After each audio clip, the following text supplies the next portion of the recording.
O nosso próximo painel é Capitalismo não é o problema, é a solução, com o historiador alemão Rainer Zitelmann. Eu li o livro dele ontem, extremamente interessante. Vale muito a pena a gente prestar atenção nessa apresentação. Rainer, por favor.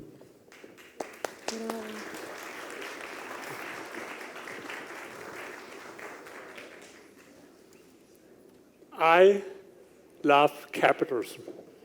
And if you ask me why, I could speak hours about this topic. Sometimes I speak hours about this topic, but sometimes I have only 30 seconds.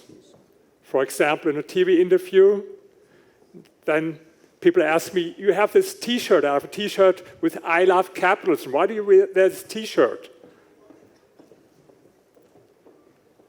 And if I have only 30 seconds time, then I tell people 200 years ago, more than 90% of the worldwide population lived in extreme poverty, 90%. Today, it's less than 10%. And what's even more important, half of this reduction happened over the last 35 years. This is great news. For a lot of people, they never heard about it.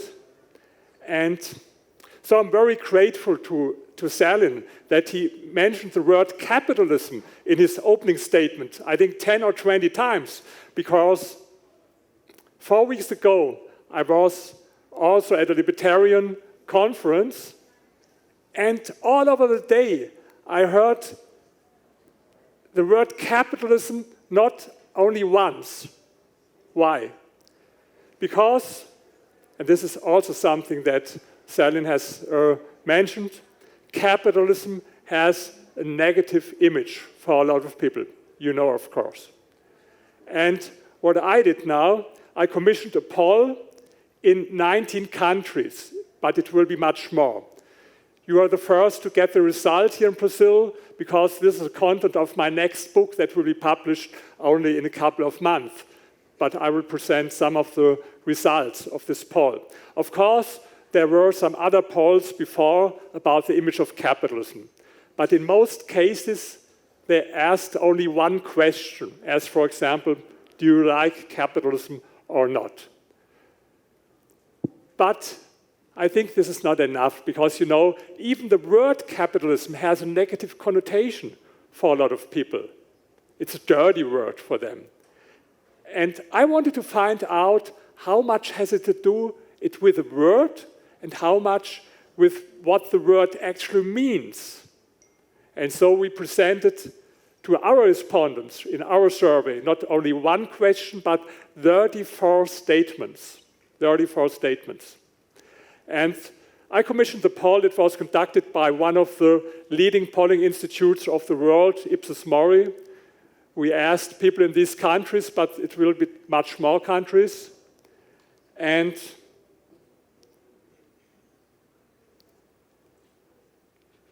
the first 6 statements were without using the word capitalism. Because, as I mentioned before, for a lot of people, capitalism is a bad word, and so we didn't mention the word capitalism. We asked questions as, for example, or we confronted our respondents with statements as, for example, the state should set the prices for rent and food and should set minimum and maximum wages, otherwise it becomes unfair, socially unfair. Someone who supports a statement as this is anti-free market. Or on the other hand, statement as, I'm for an economic system in which the state sets the rules, but ideally does not interfere otherwise. So this is someone who's pro-market. And the result, and then we calculated the average percentage of pro-market and anti-market statements and calculated something that we called the pro- and anti-capitalism coefficient. You see here the result. Very interesting. The higher the number is, the more pro-capitalist are people in the country. You see there at the top Poland. Poland, followed by then the United States, Czech Republic, South Korea, Japan, and then this was a surprise for me, Argentina. Argentina is number 7 from pro-capitalist attitude. This was great news for me, but I was a little bit surprised, and I had doubts, but the questionnaire was the same in all of these countries. I've been 10 days now in Argentina, and it was great because on the one hand, I saw so much poverty. On the other hand, I saw poor people, young people, who told me capitalism is not the problem, it's a solution. And I saw a very strong libertarian movement there in Argentina. And so now I understand why it's number 7 there. But on the other hand, do you see Chile there? Chile, one of the countries, the most anti-capitalist countries, our survey. We did this poll 2 months before the elections, and so I was not surprised about the outcome of the elections. Because in spite of the fact that Chile was so successful with capitalism in the last decades, people are much better off in Chile than most of the other countries in Latin America.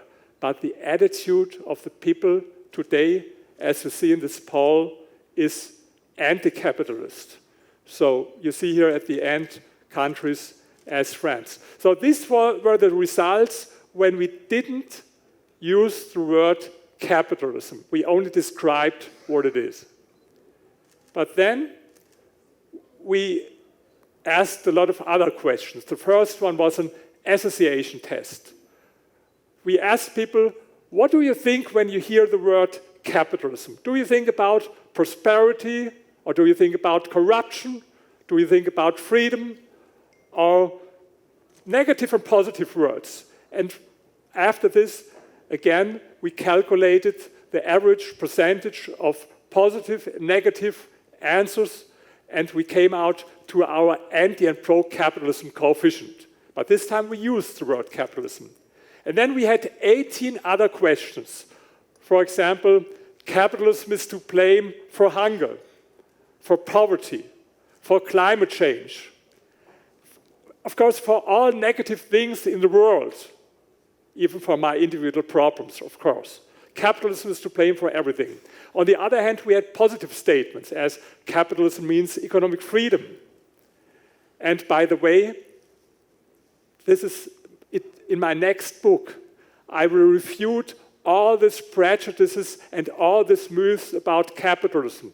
I will have, for every of the statements, these negative statements, one chapter. For example, first chapter, capitalism is to blame for hunger and poverty. Next chapter, capitalism is to blame for inequality. Capitalism is to blame for climate change. Capitalism is to blame for monopolies, and. This will be my next book. So we had 18 of these questions or statements, and then again, we calculated this pro- and anti-capitalism coefficient. Here you see the result is similar but not identical, because now this is the overall coefficients of attitudes toward capitalism, when we used the word capitalism and when we didn't use it. So you see, it's a little bit different. So Argentina belongs now what we call the neutral countries. And Chile is a little bit better, but also anti-capitalist. You see here the bright bars on the left hand. These are the pro-capitalist countries, and the dark bars are the anti-capitalist countries. And so we even could calculate the effect of using the word capitalism. You see, in most of the countries, the people were much more pro-capitalism when we didn't use the word. But don't forget, this is a good news, of course, but on the other hand, even if we didn't use it, remember the first graph, even then the majority of people is against capitalism in most of these countries. So unfortunately, it's not only the word, it's what the word stands for. But in Chile, you see here, it made not a difference. Whether we use the word capitalism or whether we don't use the word capitalism, people in Chile today, unfortunately, in spite of all the good things that capitalism did for Chile, are against capitalism. this is one of my favorite things. During the Corona crisis, there was a lot of talk about conspiracy theories. You know, these conspiracy theories, some of them, all of them very crazy. For example, this QAnon people, you know them, in the United States, who believe in crazy things. And usually it's linked with right-wing thinking. I read a lot of books about conspiracy theories, and all the examples were right-wing thinking. But I had another hypothesis. My hypothesis was that anti-capitalists are conspiracy theorists. Anti-capitalists are conspiracy theorists. So how to prove this hypothesis in a scientific way? In addition to all these questions about capitalism, we confronted our respondents with two typical statements for conspiracy theorists. One statement was, politicians decide almost nothing, they are only puppets from forces in the background. And the other statement was that you can only understand politics if you know that all happens according to a secret plan that most people do not know. And so we could find out who is a conspiracy theorist and who not. And then we could link this with the answers to our questions about capitalism. And here, if you look at this graph, don't compare the countries. This is not so important. You should compare the left bright bar with the left dark bar with the right bright bar.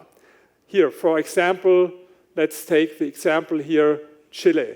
You see, in each of these countries, anti-capitalists tend more to be conspiracy theorists than pro-capitalist. So this is a proof for the fact that anti-capitalists are in fact conspiracy theorists. And it's true for all of these 19 countries. Even if it would have been only maybe 13 or 12 countries and the others, it would prove my hypothesis. But it was true in all of these 19 countries that anti-capitalists are conspiracy theorists.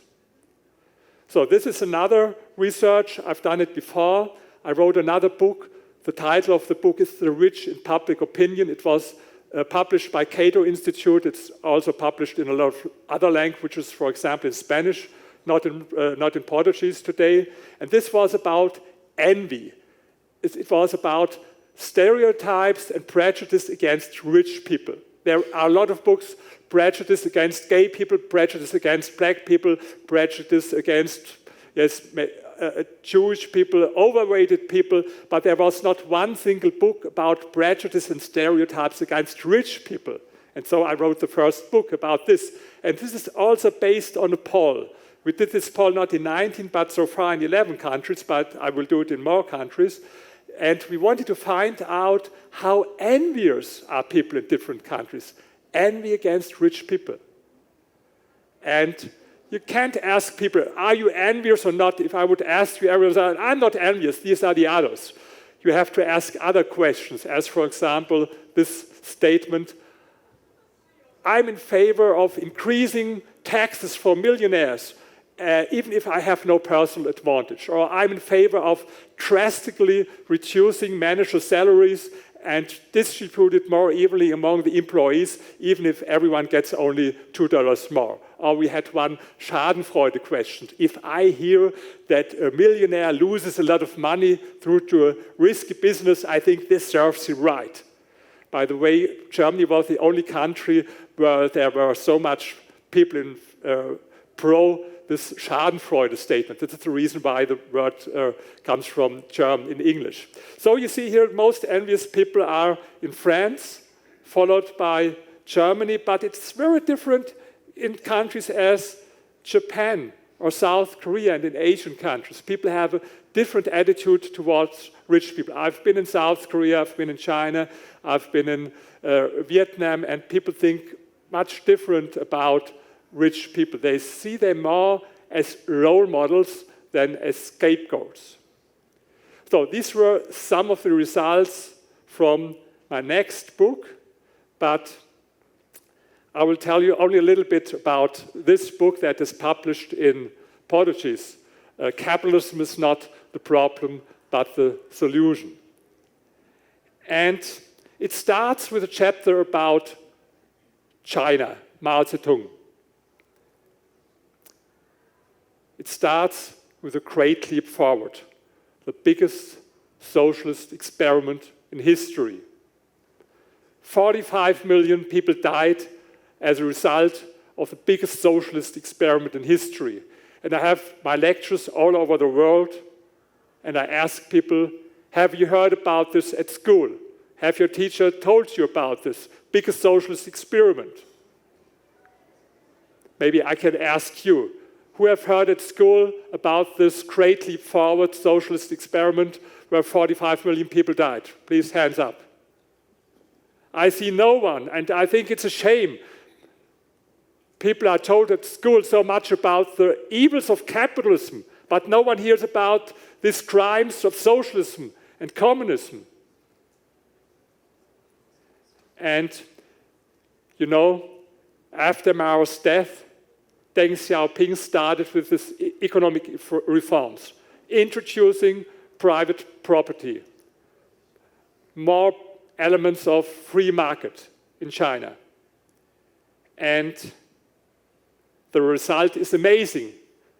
Of course, I don't like the political system in China. It's a dictatorship, no freedom of speech, no freedom of press. And of course, it's not a pure capitalist country, but there is no pure capitalist country all over the world. It's a mixed system as every other system. But you see what happens only because of introduction of elements of free market, private property. The percentage of people who lived in extreme poverty in China, 1981, was 88%. 88%. Today it's less than 1%, according to official data of World Bank. So this is the result of capitalism. And on the other hand, the number of billionaires increased. In Mao times, there was not a single billionaire. Maybe Mao was a millionaire, but there was not a single billionaire. Today you have 700 billionaires in China, so much as in the United States, and today you have more billionaires living in Beijing than in Manhattan, what a lot of people don't know.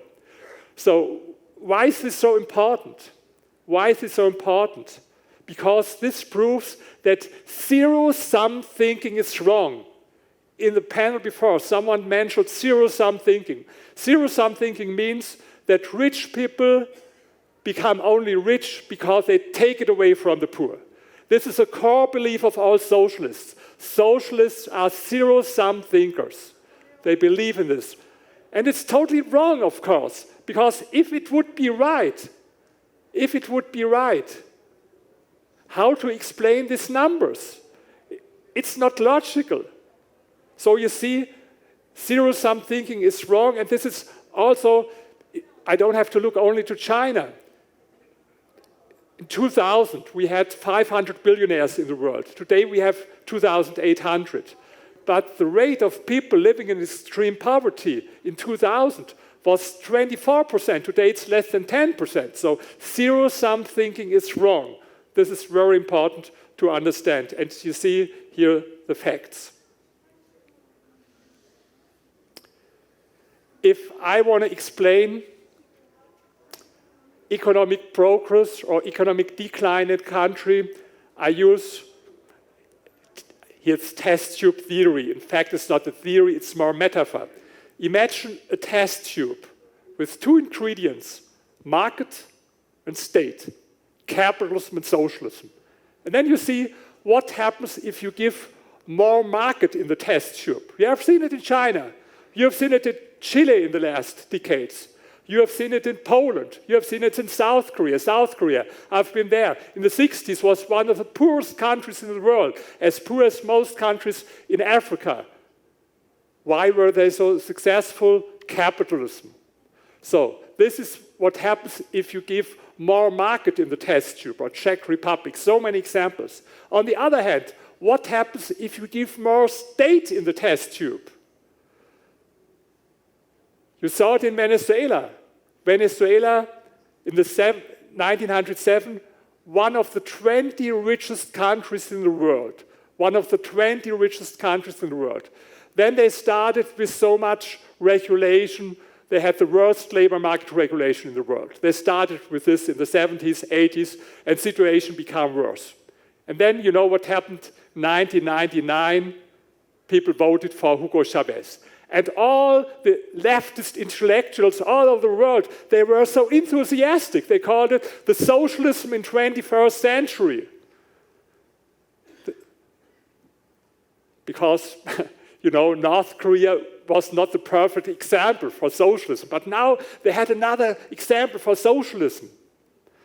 Even in my country, Germany, the leader of the left party, the chairwoman, they recommended to us in Germany we should learn a little bit from Hugo Chavez in Venezuela. Fortunately, we did not so far. Hopefully, we will not. So if you want to understand the development in the country, it's very easy. It's not only about the absolute relationship between market and state, but it's about the change. Give more state or give more market in the test tube. But for socialists, it's no argument. What did they tell us when socialism fails? They tell us, no, this wasn't true socialism. But now I have the idea how it can work. They tell us that 100 years. But all socialist experiments in the last 100 years failed without any exception. And I give you an example. Imagine a housewife bakes a cake. And then she invites guests next Saturday. But what happens? The guests get sick. To be honest, they have to vomit.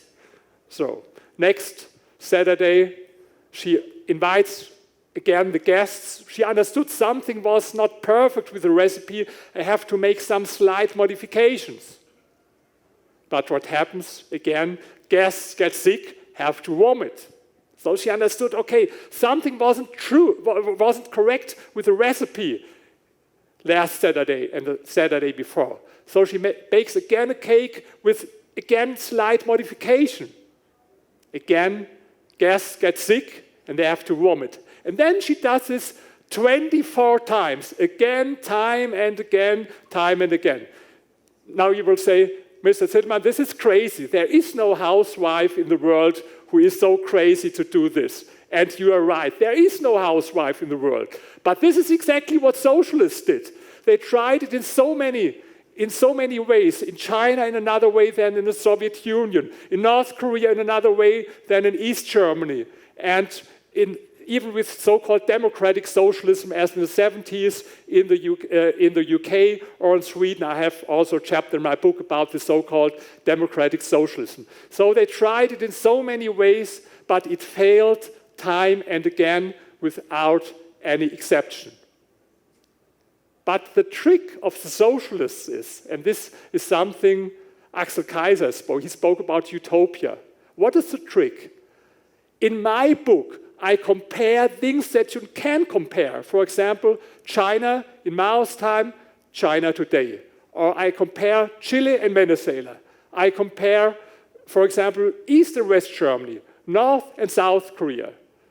By the way, people flee always from socialism to capitalism, from North Korea to South Korea, or from East Germany to West Germany, or from Cuba to Miami. No one goes from Miami to Cuba, maybe for 2 weeks vacation, but not to live there. And no one will say, I'm going to go from South Korea to North Korea. But socialists, anti-capitalists, what they do, they don't compare real life capitalism with socialism. They compare it with a book, with a theory, with a utopia. And it's the same way. Let's give me an example. Are you married? Not yet. Not yet. You? I'm on the market. Okay. Someone married? You? Okay. Are you happy with your marriage? Yeah, okay. So But would you be surprised when you come home this evening and your wife starts, we have to speak, to talk about something, and it's divorce. Why? Why? Because she started to read these romantic love novels, how true love should be in the book, and then she compares your real-life marriage with the book. We would say it's not really fair. Please compare it with our friends, not with this book. But this is what socialists do. They compare it with a book, with a theory. And so I don't discuss about the theory. I discuss about history. I'm a historian. This is what my book is about. This book here, Capitalism is not the problem, but the solution. I don't compare theory with reality, but I compare things that you can compare. And then my result is very easy. I love capitalism. And capitalism is not the problem, but capitalism is the solution. Thank you.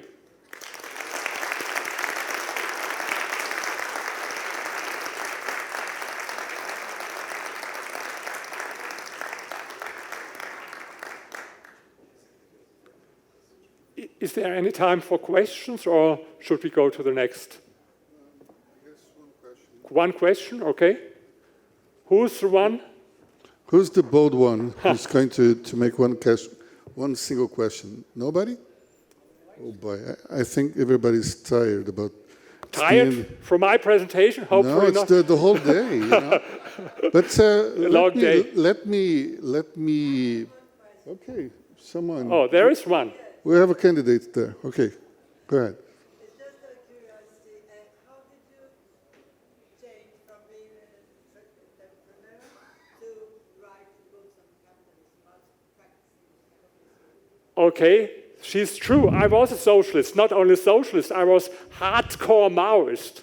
But it's a long time ago, 50 years ago, when I was very early interested in politics. With 13 years, I founded a so-called Red Cell at my school, and even I had my own newspaper, Red Banner. And I read all this Marx, Engels, Lenin, Stalin. My parents were left, but not far left. How to shock them? Of course, I could be very right-wing, but I did something else. I had a big poster of Joseph Stalin in my room there. Long live dictatorship of proletariat. This was enough to shock my father, who was not left-leaning, but so it took a time. It's not you wake up early in the morning and then next day wears the I Love Capitalism t-shirt, but it was like 10 years, maybe in the beginning of the 20s. I studied history, I studied politics, and I wrote my first doctoral, I have 2 PhDs, and the first one was about Hitler, about his economic views, and I saw that Marxist fascism theory is totally wrong. By the way, this book is published some months ago in a new edition with a preface. It's called Hitler's National Socialism. Hitler's National Socialism, to prove why Hitler was much more anti-capitalist socialist. And so these were some insights that I had. Thank you for the question. Okay, one more question for the Congressman Marcel van Hatten. Professor, you came with... And I'm not professor. I have 2 PhDs, but not professor. Okay. Rainer, you came with theory, with data, with history, well, with science.